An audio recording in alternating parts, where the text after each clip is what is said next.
창세기 34장. 디나는 레아가 야곱과의 사이에서 낳은 딸이었다. 하루는 디나가 그 지방의 여자들을 만나러 밖으로 나갔다. 세겜은 히위 사람 하몰의 아들로 그 지역의 우두머리였다. 세겜은 디나를 보자 그녀를 끌고 가서 강제로 욕보였다. 세겜은 야곱의 딸 디나에게 완전히 마음이 빼앗겨 그녀를 사랑하게 되었다. 세겜은 갖가지 다정한 말로 디나를 구슬렸다. 세겜이 자기 아버지 하몰에게 말했다. 아버지, 이 처녀를 제 아내로 삼게 해주세요. 야곱은 세겜이 자기 딸 디나를 욕보였다는 말을 들었다. 그때 야곱의 아들들은 들판에서 가축들을 돌보고 있었기 때문에 야곱은 그들이 돌아올 때까지 입을 다물고 있었다. 세겜의 아버지 하몰이 혼사를 의논하려고 야곱을 만나러 왔다. 야곱의 아들들이 들판에서 돌아와 그 소식을 들었다. 세겜이 야곱의 딸을 강간한 것은 이스라엘 사람을 우습게 여기는 처사였다. 야곱의 아들들은 슬픔과 분노를 억누를 수 없었다. 하몰이 야곱에게 말했다. 내 아들 세겜이 당신 따님에게 반하고 말았습니다. 부디 제 아들이 당신 따님에게 장가들게 해주십시오. 우리 서로 통혼하는 것이 어떻겠습니까? 당신 따님들은 우리 며느리로, 우리 딸들은 당신 며느리로 서로 데려가는 겁니다. 우리 함께 어울려 살도록 합시다. 당신 눈앞에 땅이 펼쳐져 있지 않습니까? 그 땅에 살면서 장사도 하시고 재산도 늘려가도록 하십시오. 세겜도 디나의 아버지와 오라버니들에게 간청했다. 저를 너그러이 보아주십시오. 원하시는 것이 무엇인지 말씀만 하십시오. 다 드리겠습니다. 신부 몸값과 예물은 원하시는 대로 치르도록 하겠습니다. 디나를 제 아내로 삼게만 해주십시오. 야곱의 아들들은 세겜이 자기 누이 디나를 욕보여 크게 분노하고 있었지만 짐짓 시치미를 떼고 세겜과 그의 아버지 하몰에게 대답했다. 우리는 그렇게 할 수 없습니다. 할례받지 않은 사람에게 우리 누이를 시집 보낼 수 없습니다. 그것은 우리에게는 아주 수치스러운 일입니다. 한 가지 조건이 있습니다. 당신네 남자들이 모두 우리처럼 할례를 받는다면 당신들의 제안을 받아들이도록 하겠습니다. 그렇게만 하신다면 우리 딸들을 당신들에게 시집 보내고 당신 딸들을 우리 며느리로 데려오겠소. 우리는 당신들과 함께 어울려 살면서 동족처럼 살 수도 있소. 그러나 당신들이 우리 제안을 거절하여 할례를 받지 않는다면 우리는 우리 누이를 데리고 이곳을 떠나겠습니다. 하몰과 그의 아들 세겜은 야곱의 아들들이 내놓은 제안을 기꺼이 받아들였다. 세겜은 망설이지 않고 즉시 할례를 받았다. 야곱의 딸 디나를 깊이 사랑했기 때문이었다. 그 젊은이는 자기 집안 사람들 중에서도 가장 중요한 위치에 있는 사람이었다. 하몰과 그의 아들 세겜은 자기네들의 성문께로 가서 성읍 사람들에게 말했다. 여러분, 이 사람들은 우리에게 우호적입니다. 그들을 우리 땅에서 살게 하고 장사도 하게 합시다. 우리 땅이 넓으니 그들과 함께 살아도 충분합니다. 저들의 딸들을 우리에게 시집 오게 하고 우리 딸들도 저들에게 시집 보내도록 합시다. 그런데 저들이 우리와 동족처럼 어울려 사는 데는 한 가지 조건이 있소. 저 사람들이 내건 조건은 우리 남자들이 저들처럼 모두 할례를 받아야 한다는 것이오. 그렇게만 한다면 저들이 가지고 있는 가축대와 재산들과 집짐승들이 모두 우리의 것이 되지 않겠소? 그러니 저들이 내건 조건을 우리가 들어주도록 합시다. 그러면 저들이 우리와 어울려 함께 살게 될 것입니다. 성문께로 나온 성읍 사람들 모두가 하몰과 세겜의 제안을 받아들였다. 그래서 그 성읍의 모든 남자들이 할례를 받았다. 사흘이 지났다. 성읍 사람들은 할례를 받은 터라 아직 고통스러워 하고 있었다. 야곱의 두 아들, 곧 디나의 오빠 시므온과 레위가 주동이 되어 칼을 들고 성읍으로 쳐들어가 그곳 남자들을 모조리 죽여버렸다. 하몰과 그의 아들 세겜도 칼로 쳐 죽였다. 그리고는 디나를 세겜의 집에서 데리고 나왔다. 야곱의 다른 아들들은 시체들로 널브러진 그 성읍으로 가서 자신들의 누이가 치욕을 당한 그 성읍을 약탈하였다. 그들은 양떼와 소떼와 나귀떼, 성읍 안에 있는 것들은 물론 들판에 있는 것들까지 모조리 약탈했다. 그들은 성읍 사람들의 재산뿐만 아니라 그 성읍의 어린아이들과 부녀자들까지 모두 붙잡아 왔다. 또 집안에 있는 것들도 모두 약탈해 왔다. 그러자 야곱이 시므온과 레위를 나무라며 말했다. 너희들은 큰 걱정거리를 만들었다. 이제는 가나안 사람과 브리스 사람뿐만 아니라 이 땅에 사는 모든 사람들이 나를 증오하여 상종할 수 없는 사람으로 여길 것이다. 우리는 수가 적은데 그들이 합세하여 나를 죽이겠다고 달려들면 나는 꼼짝없이 당할 수밖에 없지 않겠느냐. 우리 온 가족이 몰살당할 수밖에 없지 않겠느냐 말이다. 시므온과 레위가 아버지에게 대들었다. 그러면 아버지는 저놈들이 우리 누이 동생을 창녀 취급해도 좋다는 말씀입니까?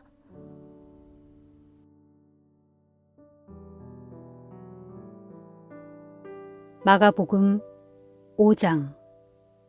예수 일행은 갈릴리 호수 건너 호수 건너편의 거라사 지방으로 갔다. 예수께서 배에서 내리시니 귀신 들린 사람이 예수를 만나려고 무덤 사이에서 나왔다. 이 사람은 무덤에서 살고 있었는데 아무도 그를 묶어둘 수가 없었다. 쇠고랑도 채우고 쇠사슬로 묶어도 보았지만 그는 번번이 그것들을 끊어버렸다. 아무도 그 사람을 제압할 수 없었다. 그는 밤낮으로 산속을 떠돌아다니면서 소리를 질러대고 뾰족한 돌로 자기 몸을 찍어 상처를 내곤 했다. 그가 멀리서 예수를 보고 달려와 예수 앞에 엎드렸다. 그리고는 큰 소리로 말했다. 지극히 높으신 하나님의 아들 예수여, 저를 어떻게 하실 작정입니까? 부탁드립니다. 제발 저를 괴롭히지 마십시오. 그것은 예수께서 그 사람 속에 있는 귀신을 보고 이 악한 귀신아, 그 사람에게서 나오라 하고 이미 명령하셨기 때문이었다. 예수께서 그에게 물으셨다. 내 이름이 무엇이냐? 그러자 귀신이 대답했다. 제 이름은 군대라고 합니다. 우리 수요가 엄청 많기 때문에 붙여진 이름입니다. 그리고는 자기들을 그 지역에서 쫓아내지 말아달라고 예수께 사정했다. 마침 그곳 산기슭에는 노아 기르는 큰 돼지떼가 있었다. 그것을 본 귀신들이 예수께 간청했다. 부디 저희를 저 돼지들에게 들어가도록 허락해 주십시오. 예수께서 허락하시자 악한 귀신들이 그 사람에게서 우르르 몰려나와 돼지들 속으로 들어갔다. 그러자 무려 2,000마리나 되는 돼지떼가 산비탈을 내리달려 호수에 빠져 죽었다. 그러자 돼지떼를 치던 사람들이 크게 놀라 읍내와 마을로 다니면서 이 일을 퍼뜨렸다. 마을 사람들은 무슨 일이 벌어진 것인지 궁금하여 그곳으로 몰려왔다. 그들은 귀신 들렸던 사람이 옷을 갖추어 입고 멀쩡하게 앉아있는 모습을 보고는 크게 놀라지 않을 수 없었다. 처음부터 사태를 지켜본 사람들이 모여든 마을 사람들에게 귀신 들린 사람과 돼지떼에게 일어난 일에 관해 말해주자 마을 사람들은 예수께 자기 지역을 떠나달라고 간청하기 시작했다. 그래서 예수께서 배에 오르시자 귀신 들렸던 사람이 자기도 예수를 따라가겠다고 애원했다. 그러나 예수께서는 허락하지 않으셨다. 안 돼요. 당신은 집으로 돌아가 주께서 당신에게 어떤 기적을 행하셨고 또 어떤 자비를 베풀어 주셨는지 당신의 이웃에게 전하도록 하시오. 그리하여 그 사람은 데가볼리 지역을 두루 돌아다니며 예수께서 자기에게 베푸신 위대한 일을 널리 전파하였다. 그리고 그 이야기를 듣는 사람마다 모두 크게 놀랐다. 예수께서 배를 타고 갈릴리 호수 건너편으로 다시 돌아오시자 큰 무리가 호숫가로 모여들었다. 그때 야이로라 불리는 회당장이 예수께 다가와 그 발 앞에 엎드려 절하면서 자신의 병든 어린 딸을 고쳐달라고 애원했다. 선생님, 제 딸이 다 죽게 되었습니다. 제발 저희 집에 오셔서 제 아이에게 손을 얹어 주십시오. 그러면 그 아이가 살아날 것입니다. 예수께서 그를 따라 나서시자 많은 무리가 함께 예수의 뒤를 따랐다. 그런데 무리 가운데는 12해 동안이나 비정상적인 자궁 출혈로 오래 고생하던 혈루병 걸린 여자가 있었다. 그 여자는 많은 의사를 찾아다니며 온갖 치료를 받았으나 돈만 허비하였을 뿐 상태가 오히려 더 심해져 갔다. 그러던 중에 예수에 대한 소문을 듣고 무리 속에 끼어 예수를 계속 따라가다가 마침내 뒤에서 예수의 옷에 손을 갖다 대었다. 그것은 그분의 옷에 손을 갖다 대기만 해도 병이 나을 것이다 라는 믿음이 있었기 때문이었다. 과연 그랬다. 그 여자가 예수의 옷자락에 손을 갖다 대자마자 하혈이 뚝 멈추면서 병이 나은 것을 분명히 느낄 수 있었다. 예수께서 자신에게서 능력이 나간 것을 즉시하시고 돌아서서 물으셨다. 누가 내 옷에 손을 갖다 대었소? 제자들이 예수께 대답했다. 이렇게 많은 사람들이 사방에서 밀치는데 누가 선생님께 손을 갖다 댔는지 어떻게 알 수가 있겠습니까? 하지만 예수께서는 자기 옷에 손을 갖다 댄 사람을 찾으려고 계속 주위를 둘러보셨다. 예수의 옷에 손을 갖다 댄 그 여자는 자기 몸에 무슨 일이 일어났는지를 알고 있었으므로 두려워 떨면서 예수의 발 앞에 엎드려 사실대로 다 말씀드렸다. 그러자 예수께서 그 여자에게 말씀하셨다. 딸이여, 두려워하지 마시오. 당신의 믿음이 당신을 낫게 하였소. 안심하고 가시오. 이제부터는 질병의 고통에서 벗어나 건강하게 살아가시오.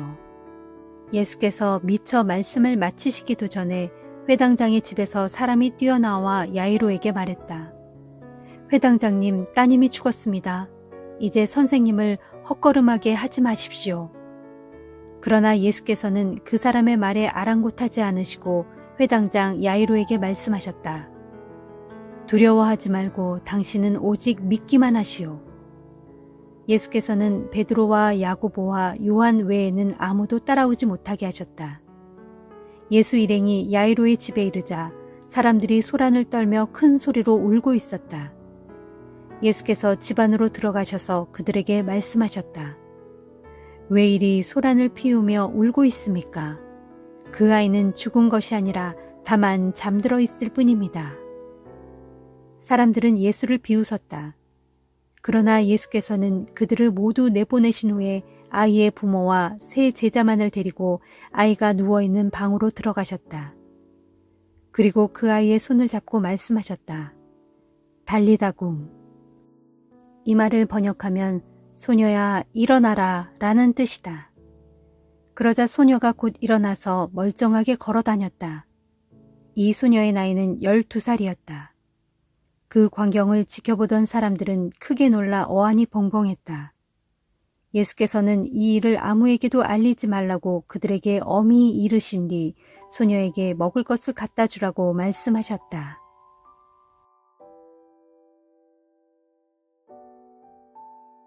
욥기 1장. 우스 땅에 욥이라는 사람이 살고 있었다. 그는 흠잡을 데 없이 정직하고 올곧은 사람으로 항상 하나님을 경외하며 악을 멀리하였다. 욥에게는 딸 셋과 아들 7이 있었다. 그는 양 7,000마리, 낙타 3,000마리, 소 500쌍, 암낙이 500마리나 소유하고 있었고 또한 집안에 많은 남녀 종들을 거느리고 있었다. 이처럼 욥은 동방에서 으뜸가는 부자였다. 욥의 7 아들들은 저마다 생일이 되면 자기 집에서 잔치를 베풀고 다른 형제들을 초대했는데 그때마다 세 자매도 함께 불러서 다 같이 먹고 마셨다. 이 같은 잔치가 끝난 다음 날이면 욥은 자녀들을 성결하게 하려고 을에 아침 일찍 일어나서 자녀들의 숫자에 맞추어 일일이 하나님께 번제물을 드렸다. 혹시라도 자녀들이 마음속으로라도 죄를 짓고 하나님을 모독하지는 않았을까 염려해서였다. 욥은 매사에 늘 이런 식이었다. 하루는 하나님의 아들들이 와서 주 앞에 모여 서 있었는데 사탄도 와서 그들과 함께 주 앞에 서 있었다. 그때 주께서 사탄에게 물으셨다. 너는 어디를 갔다 오는 길이냐? 사탄이 주께 대답했다. 땅이 여기저기를 두루 돌아다니다가 오는 길입니다. 주께서 사탄에게 말씀하셨다. 너는 내 종 욥을 주의 깊게 살펴보았느냐? 땅 위에 욥만큼 진실하고 올곧은 사람은 없다. 그는 흠잡을 데 없이 정직하고 올곧으며 항상 하나님을 경외하고 악을 멀리하는 사람이다. 그러자 사탄이 주께 대답했다. 욥이 아무런 까닭도 없이 그처럼 하나님을 잘 경외할 리가 있겠습니까? 주께서 언제나 욥과 그의 집안 사람들은 물론이고 그의 재산도 사방에 울타리를 쳐서 잘 지켜주시지 않았습니까?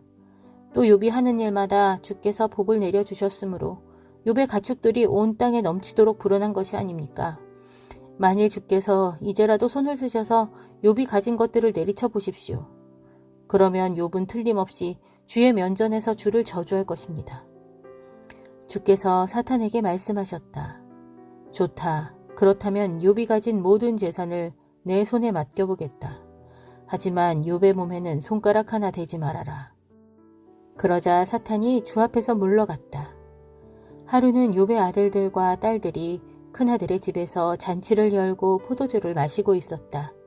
그때 일꾼 한 명이 급히 달려와서 욥에게 말했다. 주인님, 우리는 소를 몰아 쟁기질을 하고 있었고 나귀들은 근처에서 풀을 뜯고 있었습니다.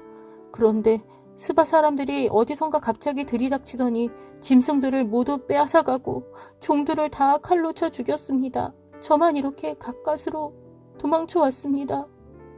그 일꾼이 말을 미처 끝내기도 전에 다른 일꾼이 허겁지겁 달려와서 욥에게 말했다. 주인님, 하늘에서 갑자기 벼락이 떨어지는 바람에 양떼와 양치기들이 모조리 불에 타 죽었습니다. 이 몸만 간신히 피하여 이렇게 달려왔습니다. 그 일꾼이 말을 미처 끝마치기도 전에 또 다른 일꾼이 급히 달려와서 욥에게 말했다.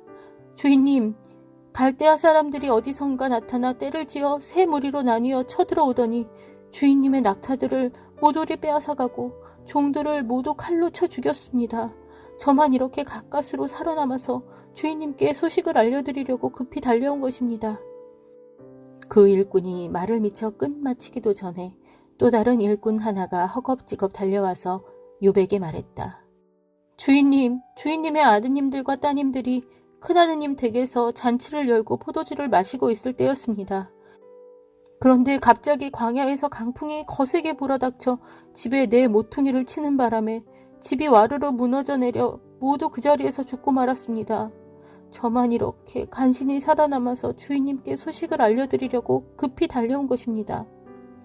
이 모든 말을 들은 욥은 자리에서 벌떡 일어나 자기 겉옷을 찢고 머리털을 밀어버렸다.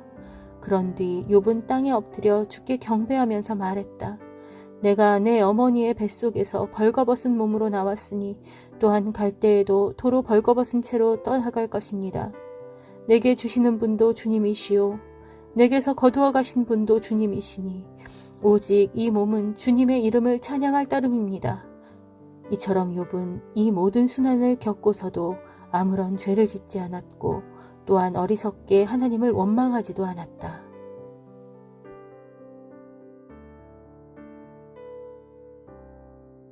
로마서 5장.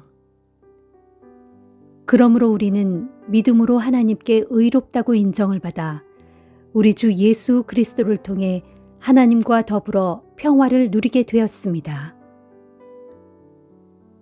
또한 우리는 예수 그리스도를 믿음으로써 지금 우리가 서 있는 이 은혜의 자리로 나아올 수 있었습니다. 그래서 이제 우리는 하나님의 영광에 참여할 소망을 품고 기뻐하고 있습니다. 그뿐만 아니라 우리는 어려움 가운데서도 기뻐합니다.